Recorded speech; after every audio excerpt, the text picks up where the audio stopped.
Assalamualaikum warahmatullahi wabarakatuh. Perkenalkan, nama saya Muhammad Renzaki Dakdo. Saya berasal dari kelas 11 MIPA 2. Pada saat ini saya akan mempresentasikan tentang materi arus listrik AC dan DC. Yang pertama ialah pengertian arus listrik AC. Arus listrik AC atau alternating current yaitu listrik yang besar dan arah arusnya yang satu berubah atau bolak-balik.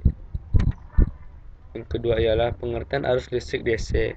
Arus listrik DC atau direct current yaitu arus listrik searah.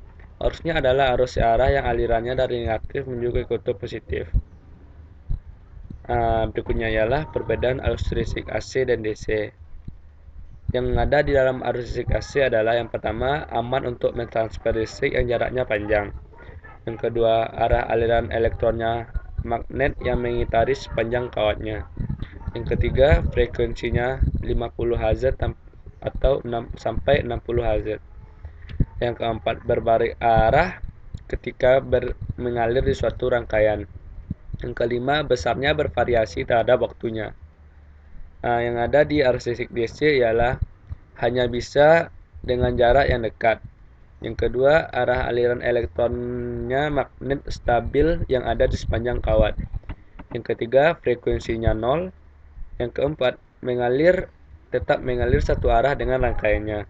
Yang kelima, besarnya tetap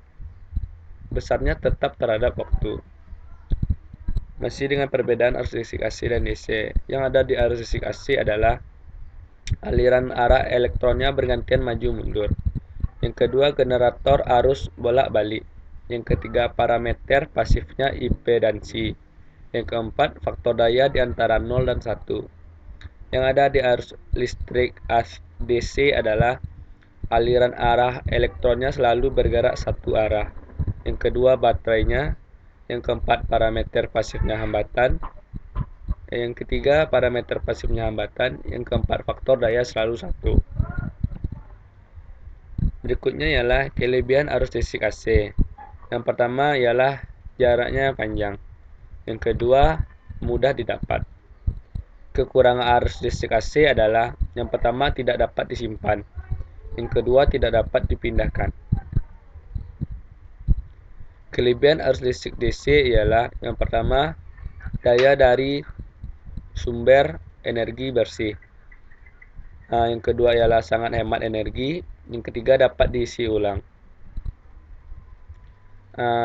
Berikut selanjutnya ialah kekurangan arus listrik DC.